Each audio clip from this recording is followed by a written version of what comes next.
I started traveling in '99. Got on a tour bus with a punk band. Yep. Played 48 shows in 55 days. It was the first tour I ever did. 48 shows, 55 days, most of them in skate rinks. It's called Trial by Fire. It was an interesting route. I still love it. I'm still very happy about traveling. I still like doing what I do. The adventure of traveling. I told you guys a story last year about meeting people on the airplane. I met a kid, an autistic kid on the airplane. Really fun and, kind of encounter. And there were elements of that story that I sort of exaggerated to make it funny, because that's what I do. And then things started happening. You see, at some point, God said, "You think you're funny, I'm funny." And now things happen that I don't have to exaggerate.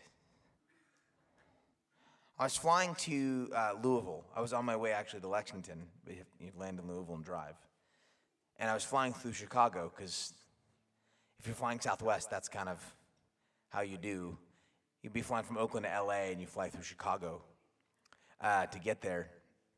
I'm flying through Chicago to get to Louisville. Get on the airplane in Oakland, and at the time my wife was pregnant. Not my wife and I. I'm oversaying that. My wife and I are pregnant. No. She was pregnant. It was my doing. But so I'm thinking about kids, and I see this woman and her daughters get on the airplane in Oakland, and I'm just kind of paying attention. And because I travel so much, like I don't believe in strangers anymore. It's just sort of like there's just people I have not talked to yet, and so I'm starting to strike up a conversation, and she wasn't into it, the conversation. She was a little bit taken aback by the fact that I was talking to her at all. The classic West Coaster. I'm like, "Why are you talking to me?" "Because we're in the airport together." No? And so, hi, your daughter, "Oh, where are you guys going?" "We're going away." "Okay, where? How long you be gone?" "Not telling you." And get on the airplane, and they sit in the seats in front of me, and so now I'm sitting behind them, and we get off in Chicago, and see you guys, bye. Okay, weirdo. And there's a sandwich shop in the airport in Chicago at Midway. It's a Potbelly Deli. It's one of my favorite sandwiches in the country. It's a sandwich called the Wreck. It really is one of the best sandwiches, maybe in the world. It's a phenomenal sandwich. I know sandwiches. That's a great sandwich. This is a song about it. I'm kidding.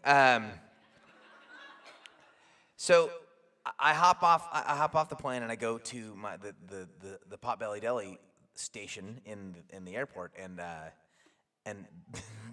family is there in line, and now I'm behind them in line. Hi, she gives me one of those. Oh, "Hey, how's it going?" They get their sandwich and very quickly scoot off, and I get my sandwich, and I walk to my connecting flight in Chicago to go to Louisville, and there at the gate. And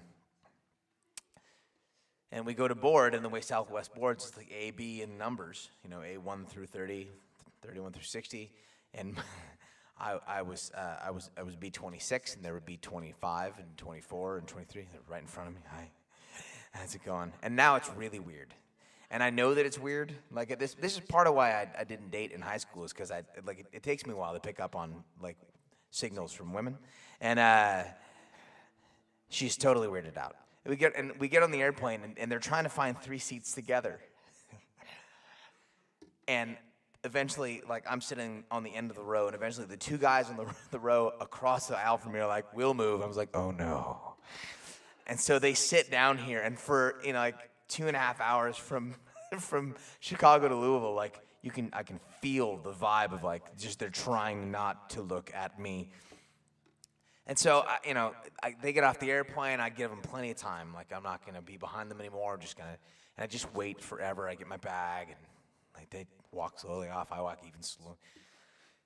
Get to the carousel. So, they've left. I make sure they're gone, like looking around the corner, which isn't creepy at all, to make sure they've left. And they leave, and it's just just my bag on the carousel, and get my bag, and I go to the car rental counter to pick up my car, and they're there at the car rental counter, and now it's just this is not. And like I said, y'all, like there was a time in my life when I would exaggerate stories to make.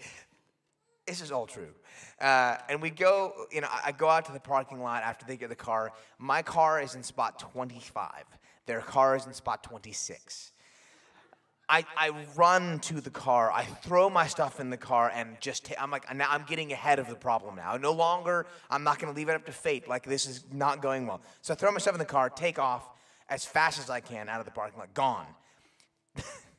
But in so doing, I haven't planned, and I don't really, I know I got to get to Lexington, but I don't have directions. I don't have a map out, nothing. I'm just trying, so I pull off the side of the road, lay the map out in the seat next to me, got the little GPS thing plugged in, okay, ready to go. All right, here we go to Louisville. Lexington on the way to Louisville. So here we go. We're going to hop on the road as soon as this car passes me, and it's them, and I pull out behind them, and I'm sure they called the cops. I'm positive that the police were called, and I was just trying to make some friends. It's a lonely time out there.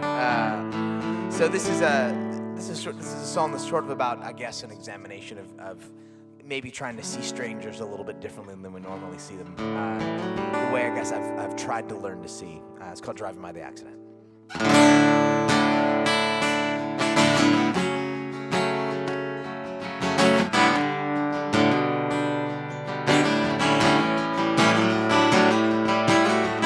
Just what is it in a man that can't drive by the accident? He cranes his neck to turn his head and slows down. Does he feel the need to see that blood is red is on TV and just as thin? Or is there something in our hearts, something more than curious, calling us to play our part as he lives?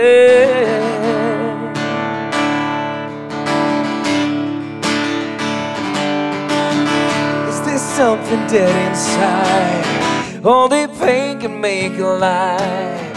Is he simply tired of feeling nothing? Is he somehow more alive when he's caught inside the flashing lights that stir the still inside the night to madness? Or is there something in our hearts, something more than curious, calling us to play our parts? Is this what makes us human? Is this what makes us whole? Is this what makes us so much more than simply animals?